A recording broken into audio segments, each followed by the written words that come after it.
Jumpa lagi sobat, melanjutkan kisah Nogososro dan Sapu Inten untuk sobat semua. Selamat menikmati, salam sejahtera dan bahagia untuk Anda keluarga. Pada episode sebelumnya dikisahkan di Padepokan Karangtumaritis, Putut Karangtunggal telah berpamitan kepada Kebu Kanigoro pamannya dan kepada Panembahan bahwa ia akan melanjutkan cita-citanya menuju ke Demak menurut petunjuk seorang wali yang utama. Kemudian Ki Ageng Pandanaras dan Soroyudo juga sudah meninggalkan Karangtumaritis kembali ke Gunung Kidul. Bagaimana kelanjutan kisahnya? Simak bersama-sama. Pada suatu malam yang cerah, ketika Aryo Saloko dengan tekunnya sedang melatih diri di bawah pengawasan gurunya, tiba-tiba datanglah Kanigoro bersama anak gadisnya. Dan dengan tidak terduga pula, Kanigoro berkata, "Aryo, aku bawa kawan baik bagimu. Daripada kau berlatih seorang diri atau terus-menerus dengan gurumu, dengan demikian kau akan dapat melakukan berbagai macam percobaan dan penemuan-penemuan dari macam-macam pengalaman yang kau miliki. Dengan kesegaran baru, bukankah begitu, Maiso Jenar?" Maiso Jenar mengangguk kaku. Ia sama sekali tidak menduga bahwa gadis kecil itu memiliki ilmu yang cukup untuk berlatih bersama Aryo Saloko. Namun demikian ia tidak bertanya apa-apa, sebab ia yakin bahwa Kebu Kanigoro pasti sudah dapat mengukur. Demikian pula Roro Wilis yang hadir menyaksikan menjadi sibuk menduga-duga pula. Ketika ia melihat tingkat ilmu Aryo Saloko, ia sudah menjadi keheranan. Anak itu sudah mencapai tingkat yang sedemikian jauhnya. Ketika Roro Wilis melihat anak itu bertempur dengan janda Simorudro dengan cara tikus-tikusan, ia sudah mengagumi kelincahannya. Tetapi sekarang anak itu sudah mencapai tingkat yang mungkin sejajar dengan dirinya. Dan sekarang ia akan melihat gadis kecil itu memperlihatkan kecakapannya melawan Aryo Saloko. "Widuri," kata Kebu Kanigoro lebih lanjut, "kau harus merasa beruntung juga bahwa di bukit kecil ini kau akan mendapat kawan berlatih sepeninggal Karangtunggal.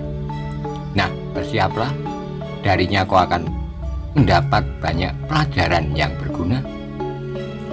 Mula-mula Widuri menjadi agak malu. Ia tidak biasa berlatih di hadapan orang banyak. Yang biasa dilakukan adalah dengan ayahnya bersembunyi di dalam sebuah ruangan di dalam gua. Di sanalah ia berlatih keras untuk mencapai tingkatan yang sekarang. Agaknya darah yang mengalir dalam tubuh Widuri memang sudah disediakan untuk menjadi orang yang perkasa seperti saudara-saudara dari aliran darah Handayaningrat. Apalagi Kanigoro sebagai orang yang memiliki kesaktian tinggi, tidak mempunyai orang lain yang dapat menerima warisan kesaktiannya kecuali seorang gadis. Karena itu meskipun anaknya seorang gadis, namun dilatihnya sejak kecil agar kemudian mewarisi ilmunya. Demikianlah pada saat itu Maiso Jenar, Roro Wilis dan Aryo Saloko untuk pertama kalinya melihat bahwa Endang kecil itu pun ternyata memiliki ilmu yang sudah dalam tataran yang tinggi. Setelah Widuri mempersiapkan dirinya, maka segeralah latihan itu dimulai. Tentu saja mula-mula Aryo Saloko menjadi agak segan. Tapi ketika latihan itu sudah berjalan beberapa saat, ia benar-benar menjadi heran. Meskipun tidak terlalu kuat, namun Endang Widuri memiliki kelincahan yang luar biasa, seperti yang selalu diperlihatkan kalau gadis itu sedang bergurau atau berlari-larian. Kali ini segala geraknya itu diatur dengan rapi, sehingga dengan demikian Widuri telah dapat mengejutkan beberapa orang yang menyaksikan. maka latihan itu semakin lama menjadi semakin cepat. Kalau Arya Saloka mula-mula hanya berusaha untuk melayani, akhirnya ia pun harus bekerja keras untuk sekali-kali melakukan tekanan-tekanan pada kawan berlatihnya itu. Bahkan kemudian latihan itu menjadi semakin sengit di luar dugaan. Kalau saja Endang Widuri seorang laki-laki yang memiliki kekuatan secara kodrati lebih besar daripada seorang gadis, maka Widuri pada umurnya yang baru kira-kira 15 tahun itu pasti sudah semakin memiliki keperkasaan yang mengejutkan. Bahkan mungkin dalam saat yang tidak lama akan dapat menyamai Arya Saloka. Demikianlah pada saat itu telah disaksikan suatu latihan yang mengherankan dari dua macam ilmu yang berasal dari satu keturunan. Meskipun dalam perkembangannya agak berbeda, namun jelas bahwa unsur-unsur pokoknya tetap dalam garis yang sama. Gerak-gerak Arya dipengaruhi oleh gerak berbagai jenis binatang, sedangkan gerak Widuri dilandaskan pada kecepatan dan kelenturan sesuai sifat alami seorang gadis. Akhirnya nampak bahwa Endang Widuri masih belum dapat menyejajari Arya Saloka. Namun hal itu dapat diterima sebagai suatu kewajaran. Meskipun andai kata keduanya benar-benar bertempur, Arya Saloka pun akan dapat dengan mudah mengalahkan gadis kecil itu. Demikianlah Endang Widuri telah menimbulkan keheranan di antara para penontonnya. Bahkan ayahnya pun lega menarik napas panjang, karena jerih payahnya selama itu ternyata cukup memberinya kepuasan. Yang paling tertarik dari semuanya adalah Roro Wilis, yang merasa bahwa pada umur-umurnya sebesar Widuri itu, ia baru dapat dengan manjanya menarik-narik ujung baju ibunya, merengek dan berbagai pola yang kekanak-kanakan. Karena itu Wilis menjadi terharu melihat gadis kecil itu yang sejak bayi ternyata sudah tidak beribu lagi, kemudian atas asuhan ayahnya telah dapat menunjukkan sesuatu yang membanggakan.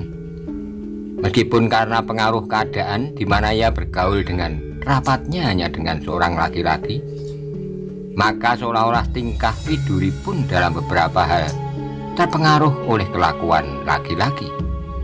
Tapi agaknya latihan yang memikat hati itu tiba-tiba terhenti ketika mereka melihat seorang cantrik yang berlari-lari dengan napas terengah-engah. Bahkan Kanigoro menjadi agak terkejut ketika cantrik itu dengan terputus-putus berkata di antara peredaran napasnya yang semakin cepat, "Tuan, ada seorang mencari." Kanigoro mengerutkan keningnya lalu bertanya, "Siapakah yang dicari?" "Tuan Maiso Jenar," jawab cantrik itu. "Aku selama Maiso Jenar?" "Ya, sejak tadi aku berkeliling bukit ini mencari Tuan," sambung cantrik itu. "Siapa?" tanya Maiso Jenar pula. "Aku tidak tahu, orang itu tidak menyebut namanya. Tapi aku kenal dan pernah melihat pengantarnya," jawab cantrik itu pula. "Siapakah pengantarnya?" desak Maiso Jenar tidak sabar. "Mereka telah agak lama menunggu, Tuan." Maiso Jenar mengerutkan keningnya, kemudian desaknya lagi. "Ya, tapi siapa dia? Katamu kau kenal padanya?" "Ya, aku kenal, Tuan. Yang seorang adalah Ki Wirodopo, lurah Gedangan, dan seorang pengawalnya." "Wirodopo dari Gedangan?" ulang Maiso Jenar terkejut. Cantrik itu menganggukkan kepala, maka tanpa disadari Maiso Jenar memandang Kebo Kanigoro yang agaknya tertarik juga dengan pembicaraan itu untuk mendapat pertimbangan. Namun agaknya Kebo Kanigoro tidak dapat menebak sesuatu, maka katanya, "Marilah kita temui mereka." "Di manakah Panembahan?" tanya Kanigoro kepada cantrik itu. "Tamu itu tak mencari Panembahan, Tuan," jawabnya. "Ya, tapi aku ingin tahu di mana Panembahan sekarang," ulang Kanigoro. "Beliau ada di sanggar," jawab cantrik itu. Kanigoro mengangguk-angguk lalu katanya kepada cantrik itu, "Nah, dahululah katakan kepada tamu-tamu itu, sebentar lagi kami akan datang." Cantrik itu membungkuk hormat lalu berjalan meninggalkan tempat itu. Kemudian disusul pula oleh Kebu Kanigoro, Maisa Jenar, serta yang lain. Di salah satu rumah padepokan itulah Wiradapa menunggu. Maka ketika dilihatnya, kemudian Maisa Jenar beserta beberapa orang mendatanginya. Cepat-cepat ia bangkit dan dengan hormatnya menyambut kedatangan mereka. Sedangkan Maisa Jenar pun segera membungkuk hormat kepadanya. Tapi ketika ia melihat seorang lagi, yang mungkin orang itulah yang diantarkan oleh Wiradapa, dada Maisa Jenar menjadi Orang itu adalah seorang yang telah lanjut usia. Rambutnya telah memutih, namun wajahnya masih memancarkan kebesaran tekad serta keteguhan hati. Ketika orang itu melihat Maisa Jenar, untuk beberapa lama ia berdiri mengawasinya. Tetapi kemudian ia bertanya, "Bukankah anak Mas Maisa Jenar?" Maisa Jenar dengan agak gugup membungkuk sambil menjawab, "Ya, Paman, akulah Maisa Jenar." "Syukurlah, syukur bahwa aku benar-benar dapat bertemu dengan anak Mas. Aku menempuh perjalanan yang sulit. Di manakah cucu Arya Saloka?" lanjut orang itu. Maisa Jenar segera menjawab sambil menarik Arya Saloka. "Inilah Paman." Kemudian kepada Arya Saloka ia bertanya, "Lupakah kau dengan Yangmu?" Arya Saloka tidak menjawab, tetapi matanya memancarkan sinar yang ganjil. Ia merasa seolah-olah berada dalam mimpi yang sama sekali tak diduganya. "Inikah dia?" tanya orang itu tak percaya. "Ya," jawab Maisa Jenar, "inilah anak itu." Tiba-tiba orang itu maju selangkah lagi, diraihnya anak yang sudah hampir melampaui dirinya, dan dipeluknya seperti anak-anak. Dari mata orang tua itu membayanglah suatu perasaan haru yang sangat, yang bahkan kemudian menjadi basah oleh titik-titik air mata. Akhirnya doaku serta doa seluruh penduduk Banyu Biru dikabulkan oleh Tuhan Yang Maha Adil, gumam orang itu dengan suara yang sesak paro. Sehingga aku masih berkesempatan bertemu dengan cucu Arya Saloka sebelum umurku ini berakhir. Arya Saloka menundukkan wajahnya seolah-olah ia pun sedang berusaha untuk menyembunyikan perasaan haru yang dalam. Bahkan terasalah seakan-akan sesuatu menyumbat tenggorokannya. Jenak kemudian orang tua itu menggoyang-goyangkan tubuh Arya Saloka, seolah-olah ingin melihat keperkasaannya. Katanya kemudian, "Kau berkembang dengan suburnya. Tubuhmu menjadi demikian gagah, melampaui ayahmu." Arya Saloka masih belum dapat menjawab. Ia menjadi bingung karena pertemuan yang tiba-tiba itu. Kemudian Maisa Jenar yang mewakili menjawabnya, "Karena pengestu Paman, Arya Saloka dapat tumbuh seperti yang aku harapkan. Mudah-mudahan aku tidak mengecewakan ayahnya." Setelah itu maka dipersilahkanlah tamu-tamu itu untuk duduk kembali. Diperkenalkan Kebu Kanigoro dengan orang tua itu. Orang pertama di Banyu Biru sudah Ki Ageng Gajasura. Dia adalah Wonomerto, juga diperkenalkan Lurah Desa Gedangan Wiradapa. "Dari siapakah Paman dapat mengetahui bahwa aku berada di bukit ini?" tanya Maisa Jenar. "Dari Adi Wiradapa," jawab Wonomerto. Dan seterusnya berceritalah Wonomerto bagaimana ia dapat mengikuti jejak Maisa Jenar dan Arya Saloka. "Anak Mas, aku berusaha secepatnya pergi ke Gedangan, suatu daerah yang belum pernah aku datangi. Sebab dari seseorang kepercayaanku, aku mendengar bahwa anak Mas beserta Arya Saloka pernah dijumpai oleh Cucunda Sawungsariti di Paduk. Menurut orang itu, cucu Arya Saloka bahkan terlibat dalam suatu pertempuran yang katanya dibantu oleh seorang yang tak dikenalnya dan mengaku ayahnya. Aku menjadi pasti bahwa orang yang dimaksud adalah anak Mas Maisa Jenar. Sebab sejak Cucunda Arya Saloka hilang dari Banyu Biru, aku selalu mengharap agar Cucunda Arya Saloka meninggalkan Banyu Biru bersama-sama dengan Maisa Jenar. Meskipun ada yang menduga bahwa anak Mas mempunyai kesulitan dengan diketemukannya kuda anak Mas tanpa penumpang, Orang tua itu berhenti jenak sambil membetulkan letak duduknya. Setelah menelan ludah, kemudian ia meneruskan ceritanya. Beberapa saat setelah Sawung Sariti pulang, agaknya pamingit mengadakan persiapan-persiapan baru dengan tidak mengikut sertakan Laskar Banyu Biru. Akhirnya aku dengar, ialah Sawung Sariti akan mengerahkan pasukan yang lebih kuat untuk mencari anak Mas Maiso Jenar dan cucu Aryo Saroko ke desa Gedangan. Karena itu aku tidak dapat berbuat lain kecuali berusaha untuk mendahulunya, memberitahukan hal itu kepada anak Mas. Tapi sampai di Gedangan, atas ancar-ancar orang tadi, anak Mas sudah meninggalkan desa itu, pergi ke Padepokan Karangtumaritis. Dan atas kebaikan hati Adi Wirodopo, ia berkenan mengantar aku kemari. Sebab katanya Adi Wirodopo telah lama tidak bertemu pula dengan anak Mas Maiso Jenar. Meskipun mula-mula kami agak cemas, jangan-jangan anak Mas Maiso Jenar telah meninggalkan padepokan ini. Maiso Jenar mengerutkan keningnya. Apa yang sebenarnya dicemaskan sejak lama kini ternyata benar-benar akan terjadi. Karena itu ia menjadi berpikir keras, bagaimanakah sebaiknya cara yang akan ditempuh untuk menyelamatkan desa Gedangan, yang pasti akan menjadi ajang pertempuran.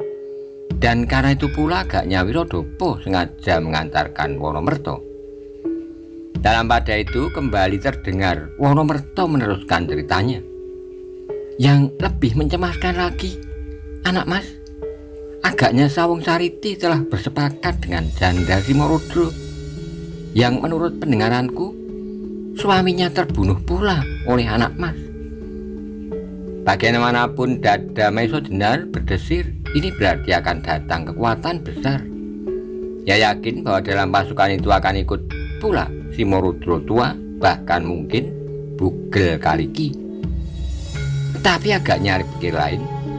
Sebab tiba-tiba wajahnya menjadi cerah. Kemudian sautnya, "Eyang Wonomerto, aku akan sangat bergembira apabila di Sawung Sariti sudi sekali lagi menemui aku.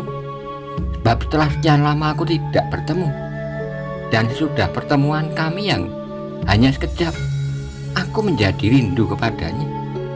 "Ah, kau," potong Wonomerto, "aku memang mendengar bahwa atas asuhan anak Mas Maiso Jenar, kau pada waktu itu dapat mengimbangi Sawung Sariti. Tapi karena itulah maka Sawung Sariti telah bekerja mati-matian, mesu diri.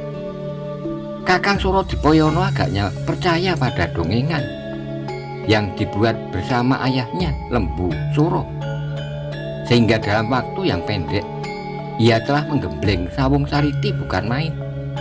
Bahkan ayah beranak itu kini memiliki warisan kesaktian yang menakutkan dari perguruan Banyu Biru, yaitu Lebur Seketi, meskipun dalam tingkatan yang belum sempurna." Sekali lagi dada Maiso Jenar berdesir.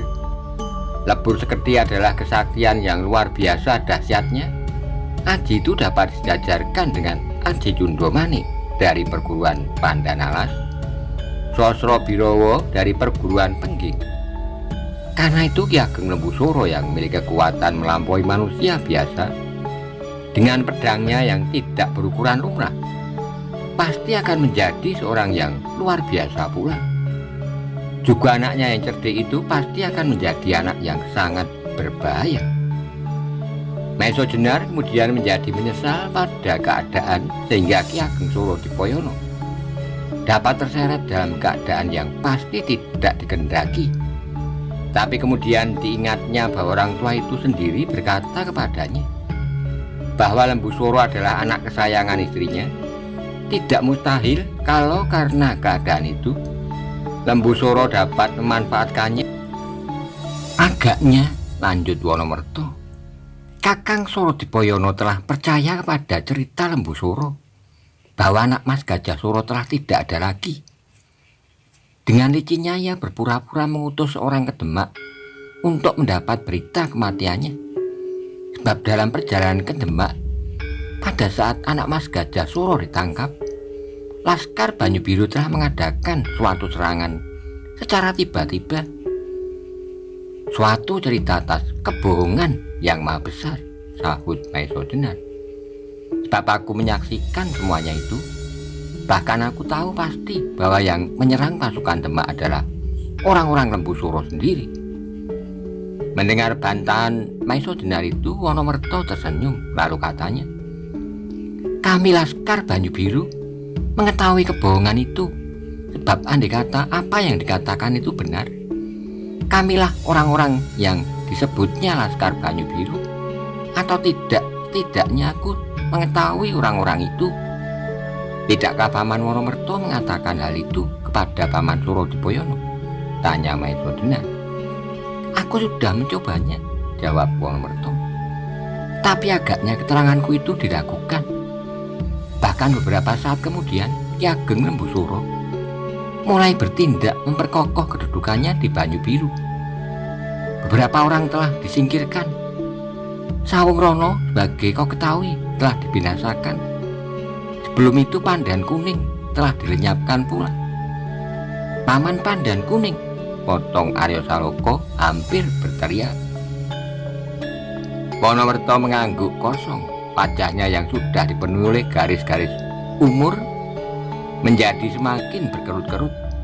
"Ya, Paman Pandan Kuning hilang beberapa saat sebelum Sawung Rono kemudian datang giliran Bantaran dan Panjawi tugasnya. Juga kedua paman itu," kembali Aryo berteriak. "Untunglah bahwa kedua orang itu sempat mempertahankan diri, meskipun kemudian harus meninggalkan Banyu Biru," lanjut Wonomerto. Mendengar kata-kata terakhir itu, tiba-tiba Aryo meloncat maju sambil berdiri tegak di atas kedua kakinya yang kuat. Anak itu menengadahkan wajahnya yang keras penuh gelora yang terlontar dari dadanya. Ia menjadi demikian marahnya sampai tubuhnya seperti orang kedinginan. Kemudian ia berkata dengan suara gemetar, "Tidakkah seorang pun dapat mencegah perbuatan itu? Eyang Wonomerto, aku tidak akan menunggu sampai mereka datang mencari aku. Aku yang akan datang ke Banyu Biru. Aku yakin bahwa sebagian besar dari penduduk Banyu Biru masih setia kepada Ayah Gajah Soro. Aku akan datang atas nama pimpinan Tanah Perdikan Banyu Biru yang benarnya." Semua yang menyaksikan tingkah laku Aryo Saloka itu dadanya menjadi bergetar. Agaknya dalam dada anak itu benar-benar mengalir darah kepemimpinan yang kuat dengan penuh rasa tanggung jawab. Meskipun masih dipengaruhi oleh masa remajanya yang melonjak-lonjak. Lebih-lebih Wonomerto sekali lagi hatinya dirangsang oleh perasaan haru yang mendalam, sehingga kembali matanya tampak mengaca, tetapi adalah seorang yang telah banyak merasakan pahit manisnya kehidupan. Juga dialah yang paling mengetahui keadaan Banyu Biru yang benarnya. Karena itu dengan sabarnya Wonomerto mencoba menenangkan hati Aryo Saloka. "Duduklah cucuku Aryo Saloka. Kau benar-benar seperti ayahmu pada saat-saat seumur kau ini. Tapi dalam segala tindakan haruslah dipikirkan sampai titik yang terkecil-kecilnya, untung dan ruginya." Aryo kemudian menjadi tersadar dari gelora hatinya, sehingga ditundukkannya wajahnya. Ia kemudian menjadi agak malu kepada diri sendiri yang seolah-olah menjadi seorang perkasa yang tak terlawan. Sedang di dekatnya duduk orang-orang seperti gurunya, Maiso Denar, Kebu Kanigoro, dan yang lain.